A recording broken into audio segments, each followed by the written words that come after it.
안녕하세요. 오토바이를 타고 떠나는 잔잔하고 위대한 여행의 시작 타장입니다. 오늘은 제가 30년 넘게 바이크를 타지 않다가 최근에 다시 시작하게 된 이유에 대해서 영상을 준비했는데요. 이 영상이 지금 바이크 입문을 앞두고 계신 분이나 아니면 반대로 바이크를 그만 타야겠다 하고 정리하고자 하신 분들과 또는 노후 준비로 취미는 뭐가 있을까 하고 찾고 계신 분들에게 도움을 드리고자 제작하게 되었습니다. 우선 저는 1992년도에 가와사키 발칸 750이라는 아메리칸 스타일의 바이크를 타다가 어떤 계기로 해서 30년 넘게 오토바이는 근처도 안 가고 가정을 잘 건사하면서 나라의 경제발전을 이루어가지 하면서 땀 흘려 일하며 열심히 생업을 하는 일하고 살아왔습니다. 발칸 750 전에 중학교 때 저희 아버지가 사오신 혼다 90cc라는 오토바이로 저희 아버지가 먼저 바이크에 입문했고요. 군 입대에 전까지 흥성 스즈키 GS 125 DLX 그리고 대림혼다 GL 125 이런 바이크를 주로 탔고요. 제대하자마자 우주 수영을 취득해서 그 당시에는 정말 어마어마했던 발칸 750을 구매해서 타고 다녔습니다. 그 당시에 이 바이크가 어느 정도였냐면 이걸 타고 중고생 학교 수업이 끝나고 귀가 시간쯤 돼서 학교 근처를 지나가면 여기저기서 환호성과 함께 함성이 일어났고요. 어딜 가나 어디서든 다른 오토바이들이 줄줄이 따라붙어 다녔습니다. 그런데 이 좋은 바이크, 이 멋진 바이크를 왜 처분하고 쳐다보지도 않고 30년 세월을 견디었을까요? 여러분도 아시다시피 바이크는 위험한 물건임에 틀림없습니다. 그때 그 당시만 하더라도 안전 불감증이 만연하던 시대였고요. 보호장비에 대해 그리 중요하게 생각하는 시절도 아니었고 요즘처럼 대중화, 보편화가 안 되었던 때입니다. 거기다가 군대를 막 제대한 갓 20대 초반의 나이에 헬멧 쓰는 것도 스타일 구겨진다고 잘 안 쓰던 그런 시절이었죠. 펄펄 끓는 젊은 혈기에 놀기 좋아하는 친구들과 부어라 마셔라 밤새 놀고 마시고 그러고 바이크 타고 가다가 농사 잘 지어놓은 논으로 밭으로 또랑으로 처박는 게 다반사였고요. 그때 안 죽은 게 다행이고 지금도 가슴을 쓸어내립니다. 그러면서 유명을 달리하시는 형들과 온몸에 철심을 받고 나서야 후회하는 형들을 보면서 이러다간 다음에 내 차례일 거야. 아무리 마음을 다잡고 결심을 해도 바이크만 타면은 통제 불능 상태에 빠지기 일쑤였습니다. 그래서 거기까지였습니다. 거기서 조금만 더 진행되었다면 지금의 저는 이 자리에 없었을 겁니다. 그래서 과감히 팔아치우고 마음을 비웠고 바이크를 잊으려 노력하면서 바이크는 근처도 가지 않으면서 30년 세월을 지나왔습니다. 이 정도면 됐다 싶고요. 잘했다 싶기도 합니다. 잘 버텨왔다 해야 할 것 같습니다. 바이크를 잊고 살아온 게 아니고 잊으려고 마음을 억누르면서 살아왔다는 표현이 맞을 겁니다.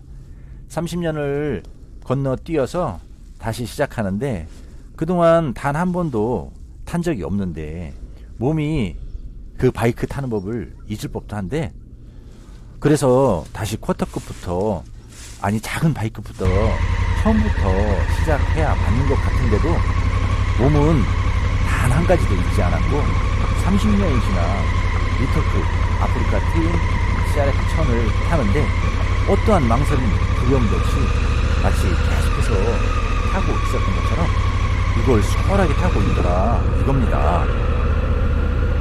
몸으로 배우고 익혀놓으면 이렇게나 오래갑니다. 이렇게 해서 다시 바이크를 타게 되었는데요. 그 이유에 대해서 얘기해볼까 합니다. 일반적으로 승용차는 안정감이 있고 따뜻하고 편안하고 안락한 느낌이라면 이 바이크는 타는 순간 어깨에 날개를 장착한 느낌? 저한테는 그렇습니다. 이건 교통수단이 아니라 저한테는 날개와 같은 것입니다. 답답한 현실 세계를 벗어날 수 있고 인생이 지루할 틈을 주지 않습니다. 사람을 바쁘게 만들고요. 웃을 일이 많습니다. 요즘은 뭐 여성분들, 또 아이들 반려견, 반려묘 너무 좋아하시지 않습니까? 바로 그겁니다. 저한테도 여러분들의 소중하게 생각하시는 뭐 반려견과 같은 그런 반려 바이크가 필요한 게 제 첫 번째 이유입니다. 인생을 행복하게 해줄 반려 바이크. 그리고 두 번째는 우리 주변 친구들 취미생활, 놀이문화 이런 걸 보면 딱 세 가지입니다. 등산, 낚시, 골프. 한 가지 더 하자면 음주, 가무도 있고요. 물론 정말 좋은 레저 스포츠, 취미생활 이런 거 맞습니다. 저도 등산 강이고요. 낚시는 뭐 어신, 뭐 물고기의 신이라는 별명도 가지고 있을 정도입니다. 하지만 그게 우리의 한계입니다. 선택지가 너무 없어요. 그거 말고는 할 만한 게 사실 별로 없어요. 요즘엔 뭐 무슨 동호회도 있긴 합니다. 자전거, 테니스, 배드민턴. 근데 이런 종류는 말 그대로 동호회, 혼자서는 하기 곤란한 점이 있지요.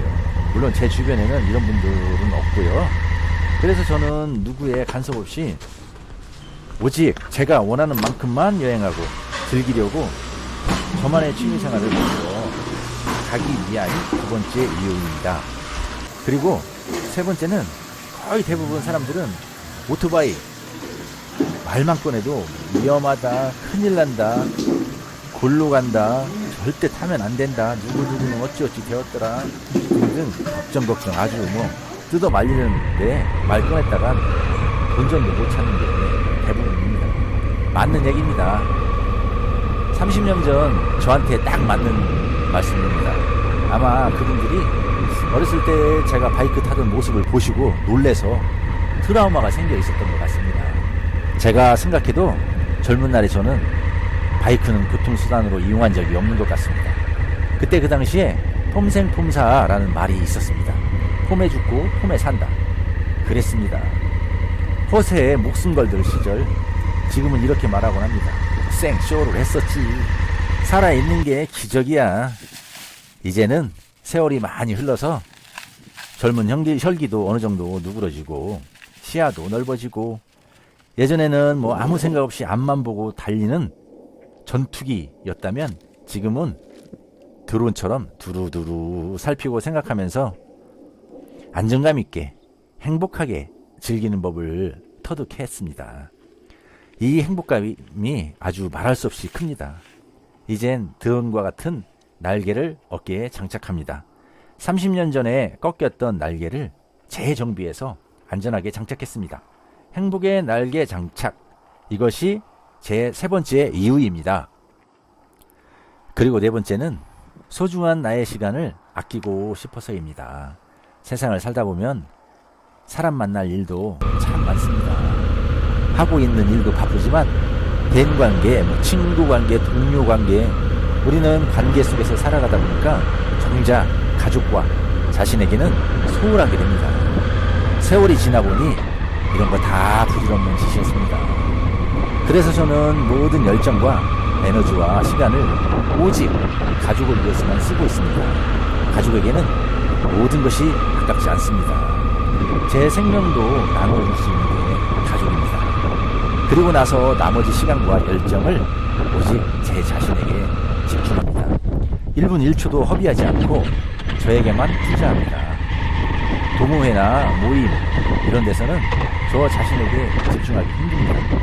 눈치도 봐야 되고 분위기도 살펴야 하고 이미지 관리도 해야 되고 그런 거에 신경 쓰다 보면 정작 자신을 돌볼 새가 없습니다. 그래서 저는 오직 저에게 시간과 에너지를 집중하기 위해 어드벤처 바이크를 선택했습니다. 마지막으로 다섯 번째는 제가 가장 역점을 두고 있는 바로 이것, 노후 준비 취미입니다. 우리가 노후에 준비해야 할 것들이 몇 가지가 있습니다. 이를테면 건강, 연금, 보험 등등 모두 중요한 것들입니다. 여기에 한 가지 더 꼭 준비할 것이 있다면 바로 노후의 취미입니다. 요즘은 퇴임하고 나면 삼식이라 해서 집에서 삼시세끼를 모두 해결하고 집 밖으로 나갈 생각을 하는 할 일이 없는 사람들을 일컫는 말이죠. 그래서 노후가 재미있으려면 이런 취미 하나씩 준비하셔야 말년에 삼식이 소리 듣지 않습니다. 면허도 미리 따고 바이크 타는 것도 익히고 바이크도 미리 그때 장만해서 준비를 해놓으세요. 힘이 없어서 위험해서 안 된다고요? 오토바이는 무게와 상관이 없고요. 요령으로 타는 겁니다. 요즘 여성분들도 할리 타고 다니시는 분들도 있습니다. 보호장비 잘 갖추고 안전하게 하시면 노후의 취미 중 최고라고 생각합니다. 겁먹지 마시고 도전해보세요. 방 안에만 있지 마시고 밖으로 나오세요. 그리고 바이크를 타시고 스로틀을 당겨보세요. 야, 타! 소리가 절로 나옵니다. 이보다 더 좋은 자유감을 느끼겠습니까? 바이크는 자유의 날개입니다. 놓치지 마시기 바랍니다. 지금 바이크 정리를 고민하시는 많은 분들 힘내시기 바랍니다. 언젠가 다시 저처럼 또 타시게 될 겁니다. 여러분 인생에서 바이크와 함께한 추억도 많으실 거고요. 인생에 많은 힘이 되실 수도 있습니다. 너무 고민하지 마시고 아파하지 않으셨으면 합니다. 당분간 과감히 바이크를 정리하시고 가정과 생업에 전념하시다가 어느 정도 세월이 흐른 뒤에 삶이 안정기로 접어들거나 그리고 스스로 통제가 가능해질 때쯤 돼서 조용히 다시 시작하셔도 늦지 않습니다. 인생이 재미없고 무료해질 때 반려견이 필요할 때쯤 반려 바이크를 키워보세요. 지금 이 영상을 만들고 있는 시점이 11월 말입니다. 그리고 이곳은 당진 성문 간척지인데요. 저 개인적으로 서해안에서 일출과 일몰을 같은 곳에서 볼 수 있고요. 철새들도 쉬어가는 이곳이 어드벤처 바이크의 성지라 생각하고요. 쭉쭉 뻗은 도로, 비포장 도로를 골라서 탈 수 있는 재미가 쏠쏠합니다. 그래서 저는 이곳에 자주 옵니다. 오늘도 새벽 5시에 일어나서 왔는데요. 일요일 새벽에 모두 따뜻한 이불 속에 있을 때 저는 가슴 설레이고 이곳을 달려왔습니다. 일주를 향해서 달리면서 길을 힘찬 발길을 느끼고 제 어깨에 있는 바이크라는 말이 행복해졌습니다. 이 영상을 보고 계시는 분들 그리고 과연 바이크를 타도 괜찮을까 고민하시는 분들 요즘도 바이크 중에 다양하고 보호장비도 엄청 많이 발전했습니다. 주변에서 위험하다, 큰일 난다, 공격 조심하라 말이 엄청 많을 겁니다. 언제까지 그분들 말만 듣고 그게 다인 줄 알고 사실은 그렇게 말하는 대부분의 사람들은 바이크를 타본 경험이 없는 분들입니다. 주위의 사람들에게 들은 말만 없는 사람일 가능성이 큽니다. 그렇게 무섭지 않습니다. 두려워 마세요. 요즘은 여성 라이더분들도 많고요. 바이크의 종류가 다양해서 본인에게 맞는 바이크를 택하시면 됩니다. 저도 지금 스포츠카로 타라고 못합니다. 타지도 않습니다. 위험하기도 하고 아메리칸 스타일 할리도 있고요.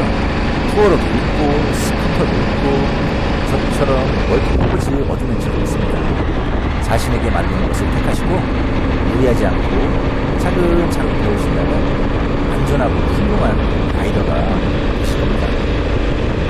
제가 30년 만에 바이크를 다시 타게 된 이유를 다시 한번 요약하면 첫 번째가 삶의 빈곤감을 꼭꼭 채워주고 끝까지 함께 갈 수 있는 반려견과 같은 반려 바이크이고요.